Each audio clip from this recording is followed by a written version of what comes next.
ఈనాటి సభ్యత నమోదు కార్యక్రమానికి ముఖ్య అతిథిగా వచ్చేసిన విజయవాడ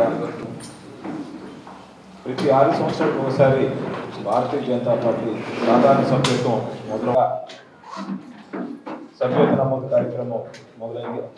దీన్ని సెప్టెంబర్ 2వ తారీఖు సాయంత్రం 5 గంటల తర్వాత దేశ ప్రధాని నరేంద్ర మోడీ గారు జాతీయ అధ్యక్షుడు నడ్డా గారి ద్వారా సభ్యత్వం తీసుకొని ఆ కార్యక్రమం ప్రారంభించారు. తర్వాత రాష్ట్ర అధ్యక్షురాలు గౌరవ శ్రీ బులందశ్రీ గారు కూడా సభ్యత్వం తీసుకొని ప్రారంభించారు. ఈరోజు జిల్లా వ్యాప్తంగా కూడా సభ్యత నమోదు కార్యక్రమాన్ని ప్రారంభించడానికి మన శాసనసభ్యులు మాజీ మంత్రివర్యులు శ్రీ సుజనా చౌదరి గారు చేశారు. భారతదేశంలో అత్యధిక సభ్యులున్న పార్టీ ఏదైనా ఉందంటే ఒక భారతీయ జనతా పార్టీ.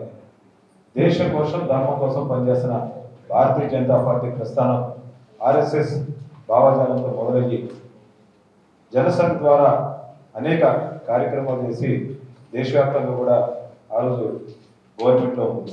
ఆ తర్వాత 1980 సంవత్సరంలో డిసెంబర్ 6న భారతీయ జనతా పార్టీగా రూపాంతరం పెరిగి మరి ఇద్దరితో మొదలైన ఈ ప్రస్థానం 303 సభ్యులతో మన గవర్నమెంట్ తీసుకుంటూ చూశారు.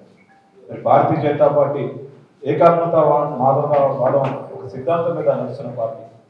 ఎక్కడా కూడా ఆ సిద్ధాంతాన్ని డిబేట్ అవ్వకుండా చిట్ట చివరి పేదవారికి కూడా సంక్షేమ ఫలాలు అందాలనే ఒక సంకల్పంతో సమాజం వేరు నీళ్ళు వేరు కాదు, సమాజం మేము ఒకటే, ఇన్నింటిలో కూడా ఏకాత్మతావాదం ఉంది, ఒకటే సిద్ధాంతం ఉన్నదని నమ్మి ఆనాడు ప్రవేశపెట్టారు. మరి ఆ రోజు నుంచి కూడా ఈ రోజు దాకా కూడా మొదట దేశం, తర్వాత పార్టీ, తర్వాత సొంతం.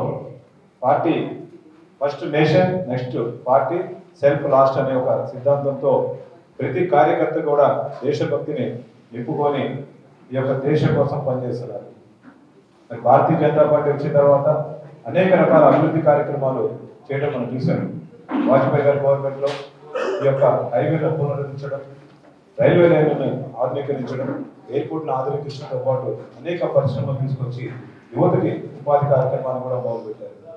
మరి మోడీ గారు 3వసారి ప్రధానమంత్రి అయిన తర్వాత అనేక రకాల కొత్త కార్యక్రమాలకి రూపొందం చెంది వికసిత్ భారత్ పేరుతో ఈ యొక్క భారతదేశ వ్యాప్తంగా కూడా ప్రతి మారుమూల గ్రామంతో సహా అభివృద్ధి చెందాలన్న ఒక సంకల్పంతో సోలార్ ప్రాజెక్ట్ తీసుకురావడం, అట్లా గ్రామీణ ప్రాంతాలకి కరెంటుని ఇవ్వడం, రైల్వే లైన్లను ఏర్పాటు చేయడం, విమానాశ్రయాన్ని ఏర్పాటు చేయడం, యువత ఉపాధి కోసం విశ్వకర్మ యోజన అనే కార్యక్రమాలు చేయడం, మరి పల్లెటూరులో బహిర్భూమికి వెళ్ళాలంటే ఆడవారు ఇబ్బంది పడుతున్నారు కాబట్టి స్వచ్ఛ భారత్ పేరుతో మరుగుదొడ్ల నిర్మాణం చేయడం, అట్లా ప్రతి ఒక్క వ్యక్తికి ఏది కావాలో అన్ని ఆలోచించి తనే ఈ యొక్క దేశాన్ని విశ్వగురువుగా తీసుకెళ్ళడానికి 2047కి కంకణం కట్టుకున్న వ్యక్తి.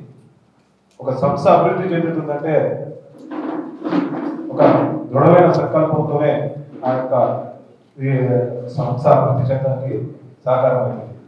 మరి ఇద్దరితో మొదలైన ప్రస్థానం ఇవాళ దేశవ్యాప్తంగా 19 రాష్ట్రాలపై నుండి అనేక మంది కార్యకర్తలతో ప్రపంచంలోనే నెంబర్ 1 పార్టీగా ఉంటుందని అందరం చూశారు.